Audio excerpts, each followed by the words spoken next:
Hello, everyone, and welcome to our lecture on inductors and capacitors. This is going to be the basics of series, parallel and series parallel combinations. And this should line up with your lab that we will be doing this Wednesday. Okay, so the figure to the right is two pictures, A and B, of an inductor. And so this is what the schematic symbol of an inductor looks like.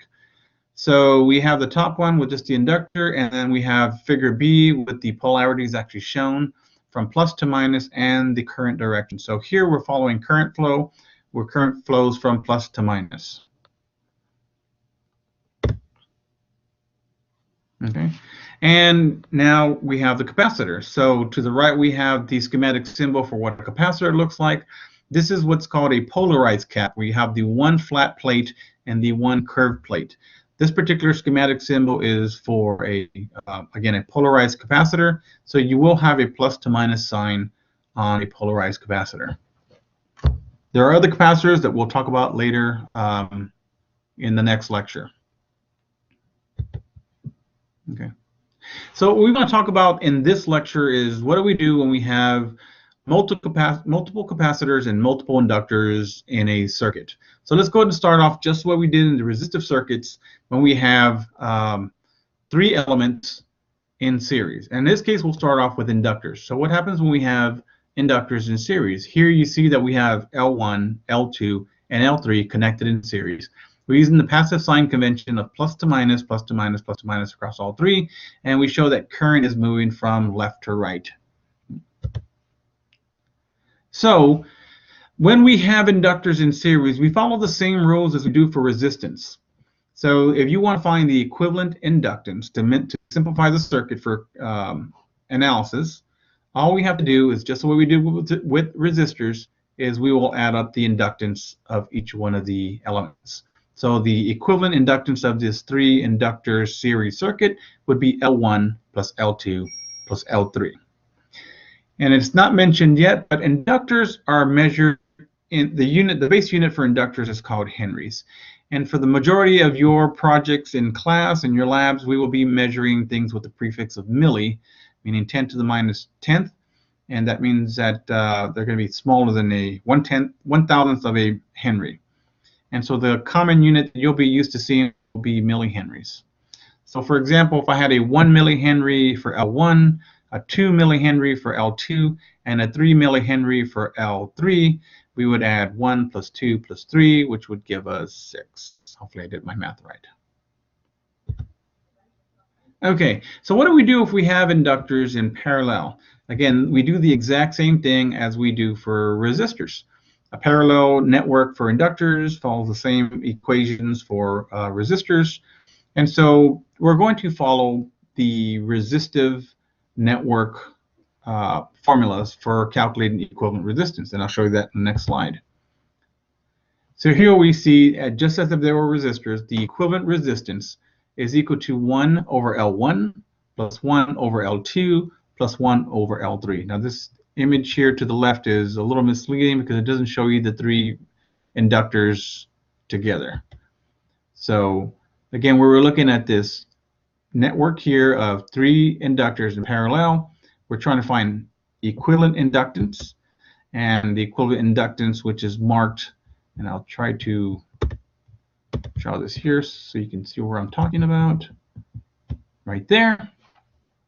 The equivalent inductance would be the equation up above. Now, if you only had two inductors, just the way we would follow the two resistors in a parallel network for that type of circuit, you can still do product over the sum. The mathematics is still exactly the same. All we're doing is changing one element for another, and the formulas are actually following the same thing. And of course, when we're looking at current, we know that total current going into that inductive network is equal to the current of branch 1, and let me see if I can draw, there we go, a line.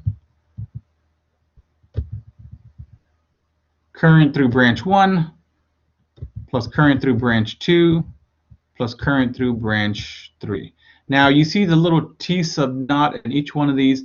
What this is saying is the inductor is a time-dependent element.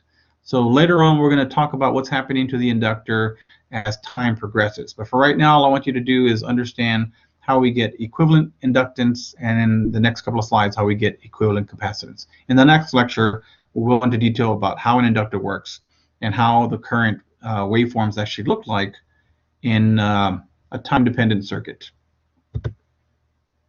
Okay, so now what do we do when we have capacitance? So the easiest way for me to tell you to put this to memory, and again, I'm sorry that the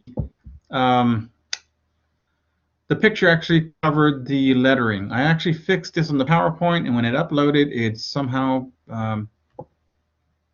changed it and put it back up there.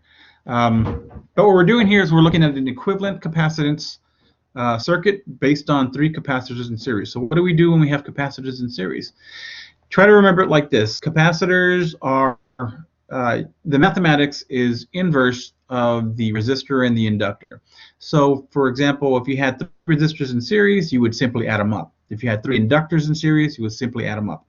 But now that we have 3 capacitors in series, and we'll talk about why in the next lecture, but for today I just want you to know how to calculate this.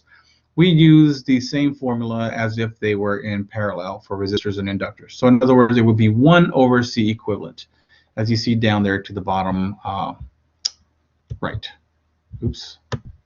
Let me give you a square here. There we go. So right down here.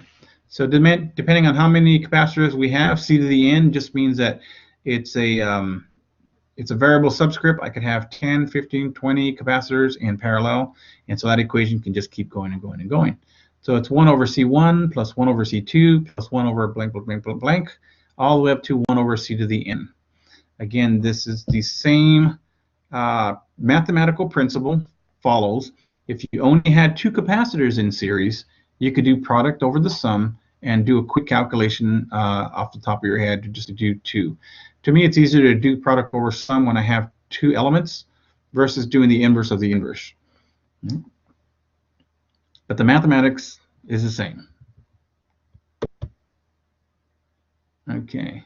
Now this one actually fit in the slide. So here we see an equivalent circuit for capacitors connected in parallel.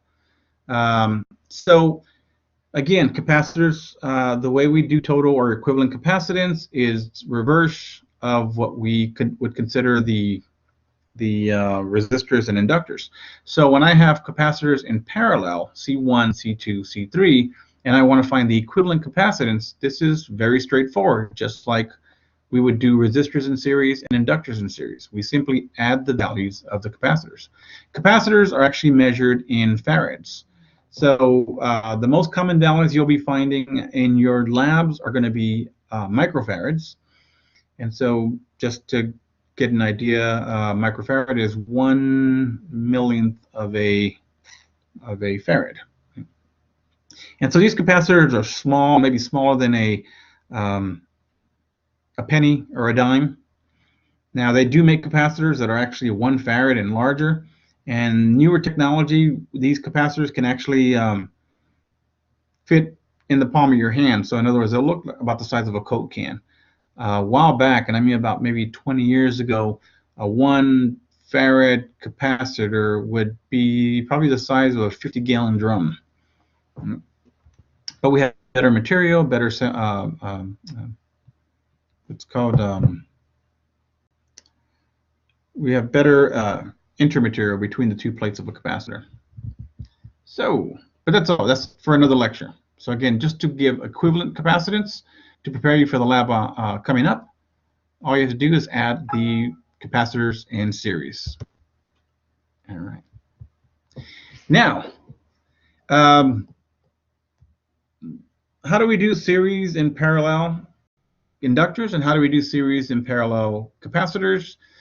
I don't have slides for that, but we've done that with resistors. So I'm not going to go ahead and go too further into this. But the 2 problems that I'm going to show you here are going to be for your homework. We have problem A, which is a complex network of inductors. Now it looks peculiar because they put it into a diamond shape, but you can rewrite this circuit to actually make it look a little more squared. so it's easier for you to see what's actually in parallel and what's actually in series. And so this is going to be one of your homeworks. I'm going to actually require you, and this will be due next Monday, submitted online, to reduce this circuit into its equivalent inductor, its equivalent inductance. So in other words, I want you to reduce all of this down to one equivalent inductor. Okay. And here's the next part of your homework. Again, it's another complex series of inductors, and I want you to do the same thing. Reduce this circuit into a equivalent inductor circuit. So one inductor across A and B. And just to give you a quick, maybe a little hint here, so you won't be too freaked out, I'm going to circle a couple of things here so you can see that this 12 microhenry inductor and this 18 microhenry inductor are actually in series, right? Because they only share this one node. And there. And then when you actually combine those two, you'll see that they're actually, those two are in parallel. And see if I can draw this. You can't see what I'm doing yet until I finish drawing. Those two are in parallel with this. And so then you'll use the parallel formula for inductors. And so you keep doing this and simplifying the circuit. And that's all I'm asking you to do for your next homework assignment. And so we're not done there. So what I'm asking you to do now is to actually simplify a capacitive network. Now, the only difference from a capacitive network is that when you have capacitors in series, you're going to use that parallel formula for resistors and inductors. So just the relationships are inverse. And the last circuit here is figure 6.27. We're going to reduce this complex network of capacitors down to a single capacitor. And on your lab day, I will actually go over these if you want me to in class. It's pretty straightforward, just some parallel and series formulas to actually reduce it down. If you need a strategy on which capacitors to attack first, I can help you out there. And I'm going to create the assignment soon so you can actually upload your work. And that's it for today's lecture, and I will see you in lab.